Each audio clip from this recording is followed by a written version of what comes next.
এখনো পর্যন্ত যারা জানেন না তাদেরকে জানিয়ে রাখি, তৃণমূল কংগ্রেসের একাধিক গোষ্ঠী তারা প্রকাশ্যে তারা আড়ালে বিভিন্ন সময় বলছেন, কখনো সোশ্যাল মিডিয়ায় মুখ খুলছেন যে একা মনোজিৎ মিশ্র নয়, কলেজে কলেজে ক্যাম্পাসে ক্যাম্পাসে এরকম অনেক মনোজিৎ মিশ্র রয়েছে, তাদের বিরুদ্ধে কী ব্যবস্থা নেবে সরকার, নাকি ওয়েট করছে আরও একটা রেপ হলে তারপর ব্যবস্থা নেওয়া হবে? কোনটা?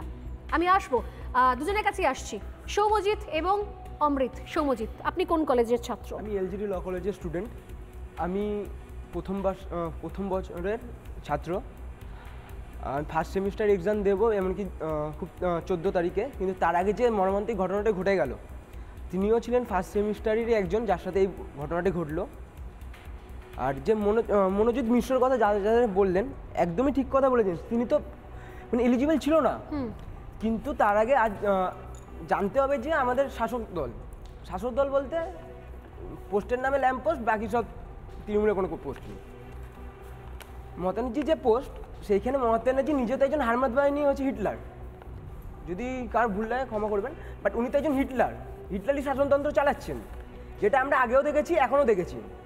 আজ বিভিন্ন রকম হিটলারই শাসনতন্ত্র চালিয়েছে, যখন দেখছে যে পশ্চিমবাংলায় কিছু হিটলারে কম পড়েছে, তখন মমতা ব্যানার্জি মনোজিৎ মিশ্রের মতো হিটলার। আপনি আপনার কলেজ ক্যাম্পাসটা কোথায়? আমার কলেজ ক্যাম্পাস টালিগঞ্জে। আপনি ল পড়তে গিয়ে কলেজ ক্যাম্পাস থেকে ধরনের কিছু দাদাগিরি, মাতব্বর, এগুলো কিছু সাক্ষী হয়েছেন কখন? এরকম চলেছে আপনার কলেজে? না, আমাদের কলেজ খুব ভালো একটি কলেজ। কেন আমাদের কলেজে কোনো রকম এরকম র্যাঙ্কিংয়ের কোনো ব্যবস্থা বা কোনো রকম কিছু পদক্ষেপ নেওয়া হয় না। মনোজিৎ মিশ্র সম্পর্কে আপনি আগে কখনো শুনেছিলেন? আমি মনোজিৎ মিশ্রকে আগে শুনেছি তার সম্বন্ধে। কেন কি শুনেছেন? আচ্ছা, মানে আপনি অন্য কলেজের স্টুডেন্ট, তারপরে মনোজিৎ মিশ্রের এতটাই প্রভাব, এতটাই দাপট যে আপনি অন্য কলেজে পড়ার সত্ত্বেও মনোজিৎ মিশ্রর তার কীর্তি শুনেছেন। আজ তার কলেজে কেউ যদি কোনো ইনভিটেশনে যায়, সেখানে গিয়ে কোনো কিছুতে পার্টিসিপেট করতে চাইলে করতে পারবে না।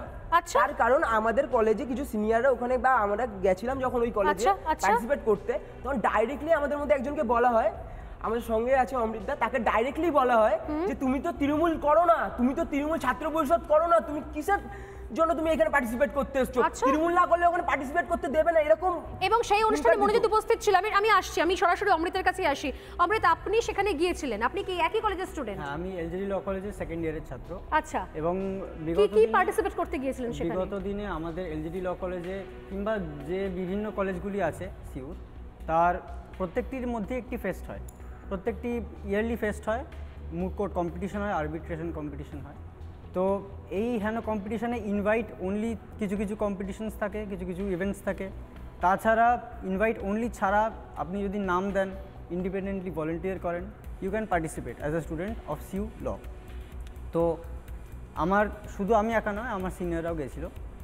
এই সাউথ ক্যালকাটা ল কলেজ, আমরা যোগেশচন্দ্রতে পার্টিসিপেট করেছি, আমরা সুরেন্দ্রনাথে মুড কোর্ট হয়েছে সেখানে পার্টিসিপেট করেছি। সাউথ কলকাতা এমন একটা কলেজ বিগত দিনে খুব অবসিকিওরভাবে ছিল, এতটাই অবসিকিওর যে আমরা পার্টিসিপেন্টস দেখতে পাচ্ছি সাউথ ক্যালকাটার, বাট কোনো রকম ইভেন্টসে যখন ওদের একটা ইভেন্ট হয়, সেখানে আমরা পার্টিসিপেট যখনই ভাবছি করব, যখনই ভাবছি যে গিয়ে জানাবো যে আমরাও ইন্টারেস্টেড, আমরাও তো স্টুডেন্টস, আমরাও সাউথ ক্যালকাটার, আমার প্রচুর বান্ধবীরা পড়ে, বন্ধুরা পড়ে, এখন প্রচুর জুনিয়র্সরা পড়ে, তারাও বলছে যে দাদা এসো, দাদারা থাকবে না কেন, তোমরা থাকবে না কেন? তা যখন যাচ্ছি, গিয়ে কথা বলতে যাচ্ছি, বলে তুই কার সুপারিশে এসছিস, কার সাথে কথা বলে সাউথ কলকাতা ল কলেজে এসছিস? তুই তো সুরেন্দ্রনাথে যেতে পারতিস, যা সুরেন্দ্রনাথে যা, গিয়ে কথা বল। এটা কে বলছে? মনোজিৎ। শুধু মনোজিৎকে আমরা একা দোষ দেবো কেন? মনোজিৎকে যদি আমরা একা দোষ দিই তাহলে আমাদের পক্ষে এটা অপরাধ হবে। এটা আমি যদি হলফনামা লিখতে বলেন আমি লিখে দিতে পারি, South Calcutta Law College, Surendranath Law College, Jogeshchandra Chowdhury Law College এবং Department of Law, Calcutta University যেটা হাজরায় অবস্থিত, প্রত্যেকটিতে যে কটা ইউনিয়ন আছে আনইলেক্টেড, একটা দাদা বা একটা দিদি বা কারো একটা সুপারিশে তারা আছে। এবং পরবর্তীতে যদি কোনো রকম সুপারিশ এর মারফত আপনি দেখেন যে কেউ নেতা হয়ে যাচ্ছে বা কেউ অ্যাডভোকেট হয়ে যাচ্ছে, তার যোগ্যতা নেই, তাহলে অবাক হবেন না। কিছু বলার নেই।